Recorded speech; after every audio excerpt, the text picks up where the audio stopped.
আসসালামু আলাইকুম, জুম্মা মোবারক সবাইকে। আপনারা সবাই কেমন আছেন? আমরা তো আলহামদুলিল্লাহ ভালো আছি। তো এই যে আজকে শুক্রবার, আপনার ভাইয়া গেছিল বাজারে, বাজার থেকে যে লাউ এনেছে।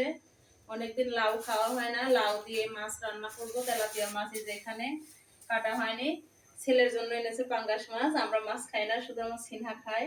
এখানে আছে খাসির মাংস, আলু দিয়ে রান্না করব। এখানে আছে লেবু, কাঁচামরিচ। আর কাঁচামরিচের যে দাম, কাঁচামরিচের কেজি 400 টাকা। কোথায় কেমন দাম সবাই অবশ্যই জানাবেন। আর আমরা কাঁচামরিচ অনেকদিন কিনি না, আমাদের বাড়িতে কাঁচামরিচ আছে, সেগুলো পাঠানো হয়। তো আজকে শেষ হয়েছে, এজন্য আজকে আনছি, যে দেখি এত বেশি দাম। সিনহার আব্বু কিছু বলো। আমি তো বাজারে যাই তো টাস্কি লেগে গেছে, এত দাম সবকিছুর। গরিব মানুষের কি অবস্থা? আমরা তো তাও গরিব মধ্যবিত্ত, মানুষ আমরা তো চলতে পারি। কিনে খাওয়ার মতো পরিবেশই নেই, সবকিছুর দাম বেশি। 100 টাকার নিচে কোনো সবজিই নেই। পুরোটা রান্না করলে আবার মাংস রান্না করবো, নষ্ট হবে। এত এদিকে এই যে আমি মরিচ পেঁয়াজ কেটে নিয়েছি, আর এখানে আদা রসুন অল্প করে বাটবো, পরে ব্লেন্ডার করবো। পানিতে দিয়ে রেখেছি। তো এই যে লাউটা আমি ছিলে পানিতে ভিজিয়ে রেখেছি, এখন এটাকে আমি কেটে নিব।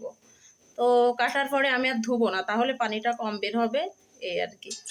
তো এই যে ফাইনালি কাটা ধোয়া বাছা সব শেষ। এখন তেলাপিয়া মাছটা ভেজে নিলাম লাউ দিয়ে রান্না করার জন্য।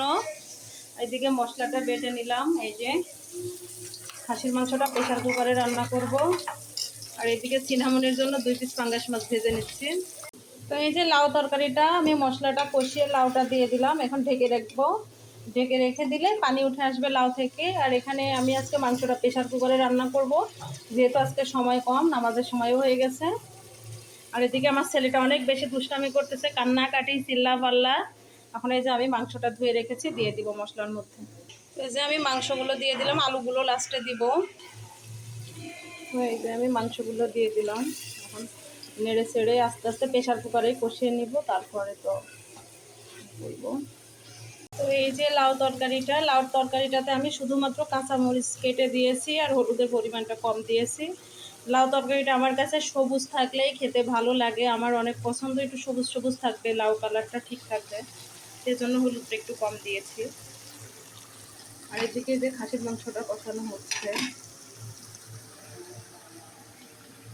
তো এই যে মাংসটা কষানো শেষ, এখানে আমি আলু দিয়ে দিলাম। আর আমি পরিমাণ মতো ঝোলের পানি দিয়ে 4টা থেকে 5টা সিটি দিয়ে নিব। এদিকে যে লাউ তরকারিটা কষিয়ে ঝোলের জন্য পানি দিয়ে নিলাম। তো এই যে লাউ তরকারিটা আমার হয়ে গিয়েছে। এখানে আমি ভাজা জিরার গুঁড়াটা দিয়েছি, এখন ঢেলে নিব। নিয়ে আমার ছেলের জন্য ঝাল ছাড়া তরকারি বসাবো। আর এদিকে মাংসটাও 3টা শীষ উঠে গিয়েছে, 3টা শীষ উঠলে আমি নামিয়ে নিব। তো এই যে খাসির মাংসটা রান্না করা হয়ে গেছে, একটু ঝোল ছিল, তাই আবার আমি একটু আবার শুকিয়ে নিচ্ছি। ওইদিকে লাউ রান্না শেষ, আপনাদের ভাইয়া খেতে বসছে অলরেডি, তাড়াহুড়া করতেছি। তো এই যে আজকে আমাদের দুপুরের খাবার, এখানে আছে গরম গরম ভাত, অলরেডি সিনহার বাবা খেতে শুরু করেছে। এখানে আছে লাউ তরকারি মাছ দিয়ে। এখানে আছে গরম গরম খাসির মাংস, একটু ঝোল ঝোল আছে, আলু দিয়েছি, এখানে মাংসের পরিমাণ অনেক বেশি আছে। তো এই হচ্ছে আজকে আমাদের দুপুরের রান্না। এদিকে আমি পুরো ফ্ল্যাটটাকেও ক্লিন করে ঝাড়ু দিয়ে মুছে ধুয়ে নিয়েছি। তো আপনারা সবাই ভালো থাকবেন, সুস্থ থাকবেন। আল্লাহ হাফেজ সবাইকে।